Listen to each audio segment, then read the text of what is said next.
তো আমি যেটা বলছিলাম যে মাদ্রাসার আয় ব্যয়ের হিসাবটুকু পর্যন্ত শোনার ধৈর্য যদি আপনাদের না থাকে, তাহলে আদ্দিনের মাহফিলে আমি যে সূরা হুজরাত এর উপরে কথা বলেছিলাম, আল্লাহ সুবহানাহু ওয়া তাআলা যে আমাদের আদব, লেহাজ, শিষ্টাচার শিখাইছেন সূরা হুজরাতে, লা তুকাদ্দিমু বাইনা ইয়াদাইল্লাহি ওয়া রাসূলিহি, আল্লাহ এবং তার রাসূলের সামনে আগ বেড়ে কোনো কিছু করতে আল্লাহ নিষেধ করেছেন।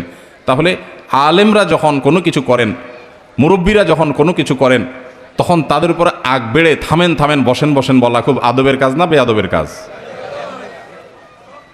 তাহলে কাজটা কি ভালো হয়েছে না খারাপ হয়েছে?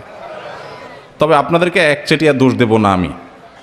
এই মাহফিলে আলহামদুলিল্লাহ সেরকম কিছু হয় না। বহু মাহফিলে আছে বক্তারে বসায় রাখা রাজনৈতিক নেতারা তাদের খিস্তি খেউ আওড়ায়, সেগুলো বিরক্তির কারণ হয়।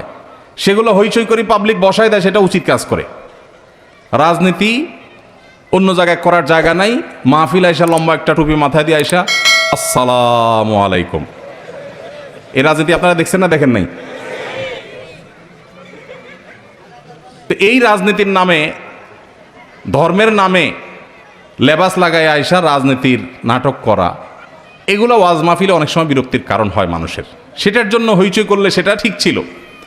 কিন্তু ওলামা একরাম কথা বলতেছেন যে মাদ্রাসার বাচ্চাদের আয়োজনে মাহফিল, সে বাচ্চাদের হিসাব নিকাশ দেওয়া হচ্ছে, এই টাইমটাকু পর্যন্ত আমাদের যদি ধৈর্য না কুলায়, তাহলে মাহফিল থেকে কি শিখলাম?